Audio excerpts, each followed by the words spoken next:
오늘날 국내 생수 시장 규모가 3조 1,700억 원 규모에 달한다고 합니다. 2019년 국내 생수 시장 규모가 약 1조 7천억 원 가량이었던 것을 고려하면 5년 만에 약 2배 가량 커진 셈이죠. 근데 이게 일반 소비자가 마트나 편의점, 쿠팡에서 구매한 것만 집계한 수치래요. 그러니까 이게 학교나 각종 기관, 단체에 납품하는 대구 규모로 납품되는 생수는 제외한 규모가 이 정도라는 거죠. 그래도 3조. 우리나라 사람들 물을 진짜 엄청나게 많이 먹는군요. 이제 시장이 커져서 그런지 브랜드도 솔직히 뭐 편의점 같은 데 가보면 많이 있는 것 같고요. 맞습니다. 현재 국내에 약 300여 개의 브랜드, 60여 개의 업체, 100여 개의 유통기업이 존재합니다. 근데 국내 점유율을 보면 광동제약의 삼다수가 40.3%, 롯데 칠성음료의 아이시스가 13.1%, 농심 백산수가 그 다음으로 8.3%를 차지하고 있습니다. 생수계의 삼국지랄까요? 아, 그러네요. 그래도 좀 삼다수가 네. 크고요, 그죠? 그렇죠. 삼다수가 좀 많이 크긴 한데요. 네. 아무튼 그렇습니다. 과장님 혹시 생수가 식품 유형상 뭐라고 분류되는지 아시나요? 이거 저 압니다. 먹는 샘물이라고 부르거든요. 오호. 네, 이거 저 어디 뉴스인가 어디서 봤어요, 이거. 네, 맞습니다. 삼다수, 아이시스 이런 제품들은 사업보고서에도 먹는 샘물이라고 분류하여 표시되는데요. 맞아요. 그럼 용암수, 제주 탐사수 이런 제품들은 뭐라고 할까요? 얘네는 우리가 생각하는 생수, 먹는 샘물이 아니고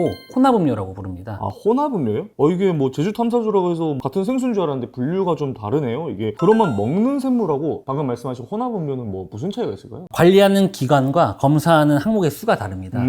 먼저 먹는 샘물은 자연 그대로의 물을 물리적인 방법을 거쳐서 먹을 수 있도록 처리한 물입니다. 보통 우리가 생수하면 떠오르는 이미지고요. 네. 유통되는 먹는 샘물의 경우 환경부에서 관리하고 먹는 샘물로 유통하려면 약 50여 개의 검사를 통과해야 합니다. 반면 혼합음료는 지하수나 수돗물을 여과해 만든 정제수에 미네랄과 같은 합성 첨가물을 넣어서 만든 물입니다. 이 물이 유통되기 위해서는 식약처의 규제를 따르고요. 8가지의 검사를 통과해야만 합니다. 그래도 먹는 샘물이 훨씬 까다롭군요. 근데 뭐 둘이 뭐 품질상의 차이가 있나요? 당연히 있죠. 일단 먹는 샘물은 자연 그대로의 미네랄을 섭취할 수 있지만 물맛을 조절하기는 좀 어렵고요. 또 미네랄 성분의 비율을 조절할 수 어렵다는 단점이 있습니다. 반면 혼합음료는 미네랄 성분비를 조절할 수 있지만 뭐 어쨌든 인위적으로 만들어진 첨가물의 배합이니까 자연식이 아니라는 단점이 있죠. 판매 가격을 보면 그냥 이제 먹는 샘물이라고 하는 탐사수랑 다른 이 제주 탐사수는 혼합음료라고 하는데 조금 혼합음료가 저렴한 편이잖아요. 그러면 그 이유가 뭔가요?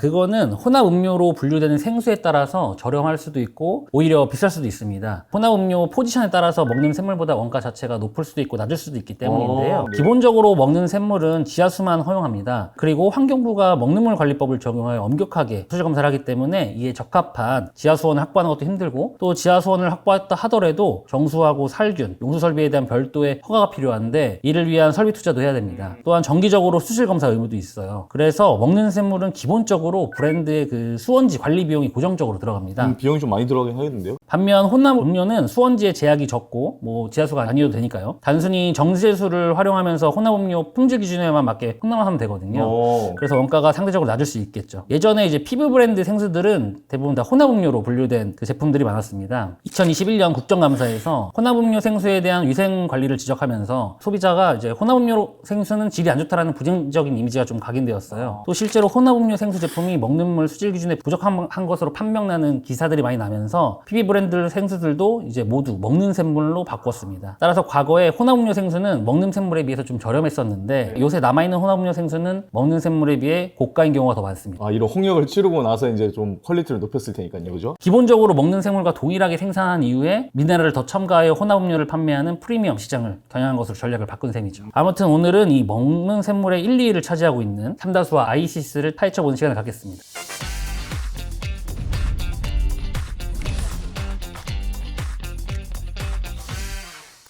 일단 삼다수 먼저 보겠습니다. 삼다수는 강동제약에서 유통 및 판매를 하고 있고 삼다수의 제조는 제주특별자치도 개발공사에서 하고 있습니다. 제주특별자치도 개발공사에서 삼다수를 만들어서 광동제약에 판매를 하고 광동제약은 이를 유통하는 것이죠.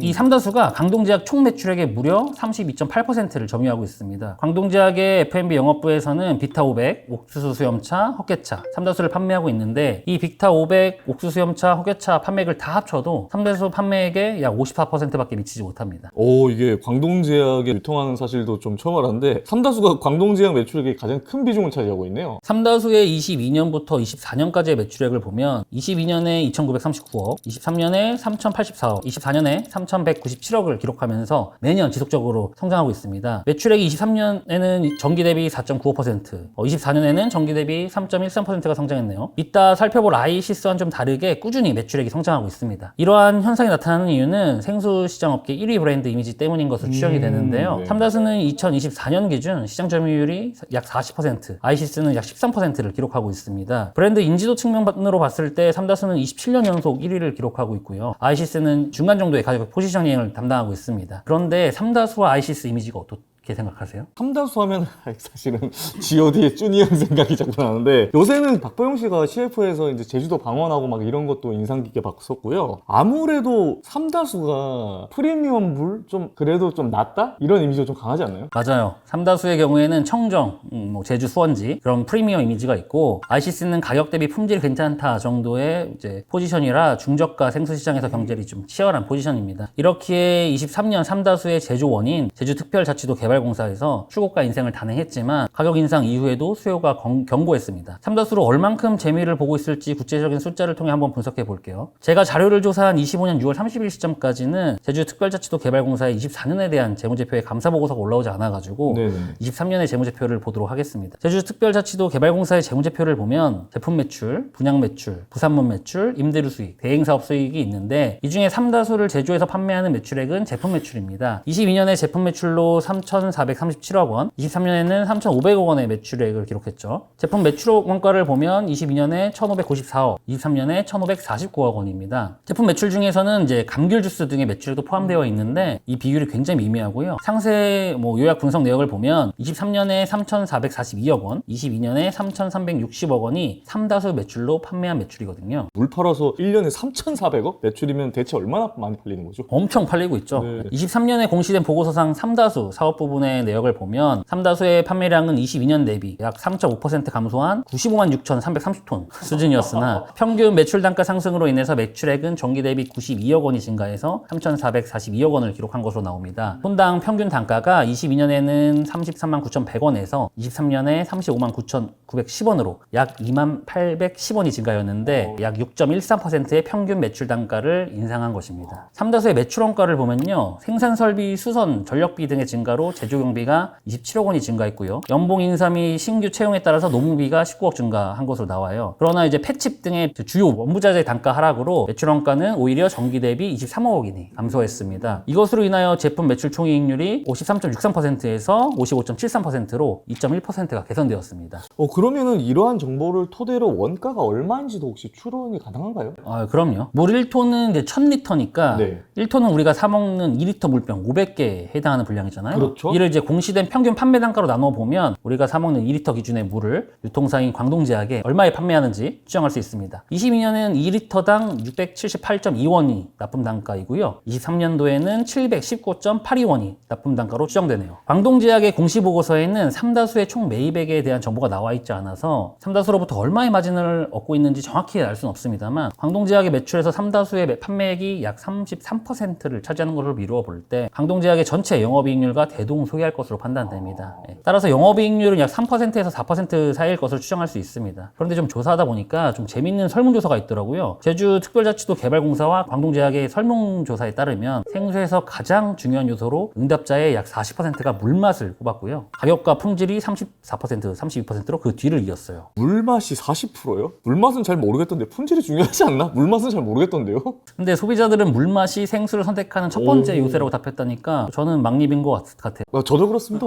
아무튼 도대체 이 물맛이 뭔가가 있기는 한다 하는 건데요. 저희 둘은 못 느끼지만 저희는 모르겠지만 물맛을 결정하는 요인들을 찾아보니까 꽤 많더라고요. 5가지 정도가 있어요. 첫 번째로는 어느 종류의 미네랄이 함유되었냐에 따라서 달라진다고 합니다. 물맛의 가장 중요한 요소인데요. 물에는 보통 칼슘, 마그네슘, 칼륨, 나트륨이 포함된다고 하는데 칼슘은 단맛을 내고 마그네슘은 쓴맛을, 나트륨은 짠맛을, 칼륨은 떫은 맛을 낸다고 합니다. 야, 물에 이렇게 많은 맛이 있나요? 네, 두 번째로는 경도에 따라 다르게 느껴진다고 하는데 이 경도는 물속에 마그네슘이랑 칼슘이 얼마나 포함되어 있는지 그 농도에 따라서 달라진다고 합니다. 일반적으로 연수는 부드럽고 깔끔한 맛, 경수는 텁텁하거나 무거운 맛이 난다고 합니다. 오. 세 번째로는 pH 지수인데요. pH는 보통 6.5에서 8.5의 범위라고 하는데 pH가 낮을수록 산미가 느껴지고 높을수록 알칼리성 특유의 부드러움이 존재한다고 합니다.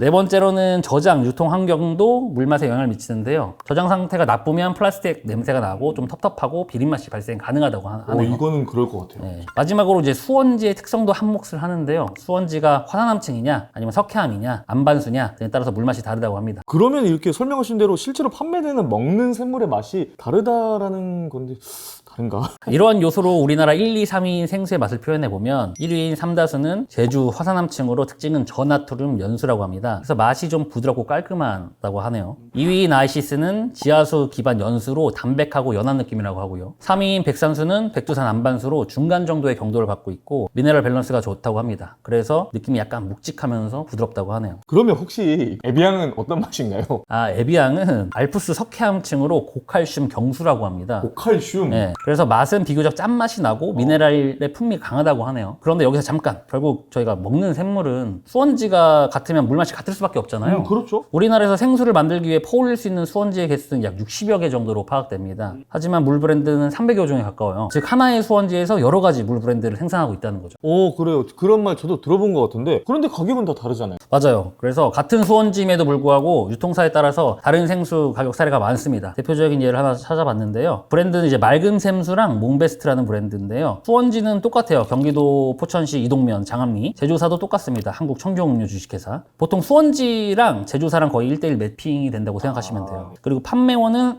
맑은 샘수 같은 경우에는 8도에서 판매하고 있고 몽베스트는 제조사인 한국 청정음료에서 판매하고 있고요. 가격을 보면은 2리터 12개 기준 맑은 샘수는 6,570원인데 몽베스트는 9,500원입니다. 오, 차이가 좀 나는데. 네. 그러니까 동일한 불인데 브랜드에 따라서 가격 차이가 무려 1.45배가 나니까 소비자 입장에서는 잘 골라야겠죠. 그러네요, 진짜. 네. 혼합음료 생수 이야기 좀 해볼게요. 혼합음료에 대한 규제와 감시가 좀 약해서 저질의 생수를 유통해서 혼합음료는 물의 질이 떨어진다는 생각을 하는 사람이 많습니다. 이는 아까 말씀드렸듯이 과거 일부 업체가 규제와 감시가 약하다는 점을 틈타서 저질의 생수를 유통하는 사례가 발생해서 사람들 인식에 각인이 된 건데요. 현재 이제 혼합음료 생수 유통업체들은 위생관리를 철저히 하고 있습니다. 그리고 앞서 말씀드렸듯 혼합음료 생수 시장은 프리미엄 시장을 경영하고 있습니다. 혼합음료의 장점은 앞서 말씀드렸듯이 미네랄 함량을 늘릴 수 있고 미네랄 성분 비율을 조절할 수 있다는 장점을 보유하고 있습니다. 따라서 이 장점을 잘 살린다면 성분 측면도 먹는 샘물에 비해서 우수하고 맛도 먹는 샘물보다 우수하게 만들 수 있다는 뜻이죠. 통상적인 한국의 식단은 해조류를 비롯한 채소 반찬이 많아가지고 물에서 미네랄을 섭취할 필요성이 상대적으로 적었는데요. 최근에 이제 서양식 식사의 비중이 늘어나면서 물에서 이제 부족한 미네랄을 원하게 되고 건강에 대한 관심도 늘면서 미네랄이 풍부한 물에 대한 수요가 증가하고 있다고 합니다.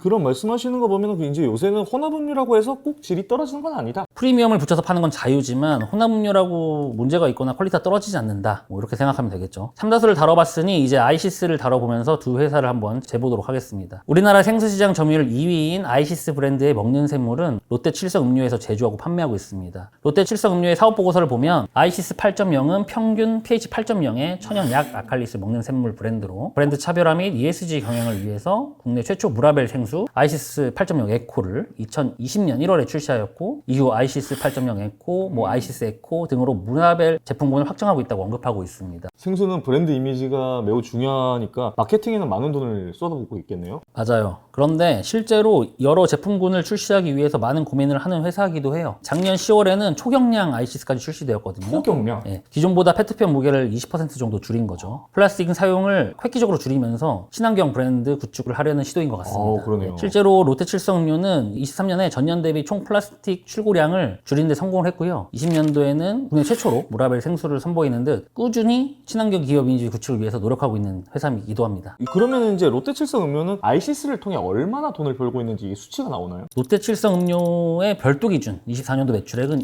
약 2조 7,230억 원입니다. 예. 이 중에 먹는 샘물의 매출액은 2,318억인데요. 롯데 칠성 음료 전체 매출액의 8.5%를 차지하고 있습니다. 아이시스의 매출액은 22년도에 2,610억 원, 23년도에는 2,510억 원으로 22년도와 24년도의 매출액을 보면은 지속적으로 감소하는 추세에 있어요. 22년 대비해서 24년은 11.2%나 감소했는데요. 3일 PwC 경영연구원에서 발간한 이제 보고서를 보면 우리나라 생수 시장은 2019년도에 약 29.5억 달러, 하나 1,300원으로 환산 시 한 3.8조 원 규모였는데 24년에는 42.6억 달러, 하나 1,300원 기준으로 환산 시 5.5조 원 정도의 시장으로 지난 5년간 연평균 성장률이 7.6%나 됩니다. 계속 성장을 하고 있군요. 네. 예. 24년부터 29년의 예상 연평균 성장률은 2.6%로 비교적 저성장세가 예측된다고 합니다. 그런데 시장 점유율 2위인 아이시스 매출액이 감소하고 있다? 이는 새로운 경쟁자가 있다는 것이거든요. 누굴까요? 그러면 뭐 아까 얘기했던 3위인 백산수? 삼다수 아이시스에 이어 3위 백상수도 강력한 경쟁자는 맞습니다. 24년 매출을 보니까 1,120억 원이더라고요. 또 누적 매출 1조 원을 돌파했고요. 네. 하지만 더욱 강력한 경쟁자가 있어요. 바로 이제 PB 상품 생수랑 혼합 음료 생수인데요. 우리나라 생수가 어떻게 유통되는지 보시면 좀 이해가 쉬우실 겁니다. 대형마트 및 슈퍼마켓이 약 31.6%를 차지하고 온라인 판매가 25.6%를 차지한다고 합니다. 최근 유통업체들의 PB 브랜드가 성장하고 있어서 전체 시장의 22%를 차지하고 있거든요. 이는 현재 시장 점유율 2위인 아이시스의 점유율 13.1%보다 높은 수치예요. 온라인 내에서 생수를 산다? 그러면 처음으로 떠오르는 브랜드가 탐사수일 겁니다. 이처럼 저가 PB 상품 생수가 아이시스의 점유율을 갉아먹는 것으로 보입니다. 삼다수는 아무래도 프리미엄 이미지를 구축하고 있고 이제 먹는 샘물의 아이콘 격이 돼버려서 수요가 좀 견고한데요. 아이시스는 프리미엄 이미지를 구축하지 못해서 저가 PB 생수랑 라이벌이 등장하면서 좀 큰 위협을 느끼고 있는 형국인 거죠. 오히려 2위가 지금 흔들리고 있는 거군요. 네. 또 하나의 경쟁 상대는 프리미엄 혼합음료 생수인데요. 제주에서 생산된 혼합음료 제품과 먹는 샘물을 비교해 보면 가격대는 좀 비슷한데 혼합음료 제품이 성분 측면에서 우위를 차지하는 것을 알 수 있어요. 브랜드 닥터유 제주 용암수랑 제주 삼다수를 한번 비교해 볼게요. 제조사랑 판매원은 닥터유 제주 용암수의 경우 다 오리온이고요.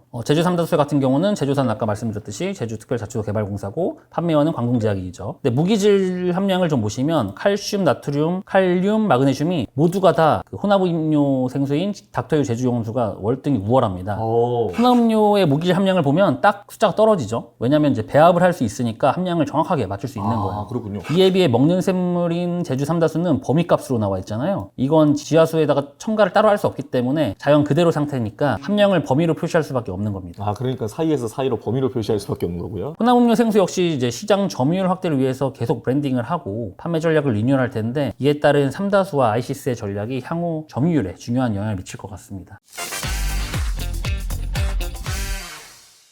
자, 이제 이 촬영을 통해서 저는 생수보다는 먹는 샘물이라고 부르게 될 것 같은데 삼다수하고 아이시스의 미래는 어떻게 전개될 거라고 보시나요? 생수는 식품업계에서 대표적으로 좀 수출이 어려운 품목으로 뽑히고 있습니다. 제품의 무게가 무거운 반면 단가는 좀 낮기 때문이죠. 네. 따라서 자연스럽게 마진이 박할 수밖에 없습니다. 그러나 이제 K푸드에 대한 인기가 높아지면서 물에서 사업 기회를 포착하고자 하는 업계의 노력은 지속되고 있습니다. 2023년 기준 생수 수출액은 약 500만 달러에 불과하지만 수입액은 약 8천만 달러로 무역 적자가 매우 큰 항목입니다. 유럽의 생수는 석회질과 미네랄 함량이 지나치게 높아서 물맛과 수질이 좋은 국내 연수가 공략을 해볼 만한 시장으로 판단하고 있습니다. 그러나 유럽에 진출하기 위해서는 재활용 원료로 된 용기 개발이 급선무입니다. 전 세계 주요 국가들이 2030년까지 플라스틱 생산에서 재생 원료 사용 비중을 30%까지 확대하기로 제조 및 생산 의무 조항에 명시하기 때문입니다. 이에 재생 원료 용기를 사용하지 않는 국내 제품은 현재 판매가 좀 어렵습니다. 특히나 유럽 같은 경우는 이런 환경 문제에 대해서 굉장히 지금 관심이 많으니까요. 맞습니다. 생수는 진입장벽이 낮은 상품으로 시장 경쟁이 치열해서 구조조정이 필요한 상황인데요. 향후 상위업체 중심으로 재편될 것으로 생각합니다.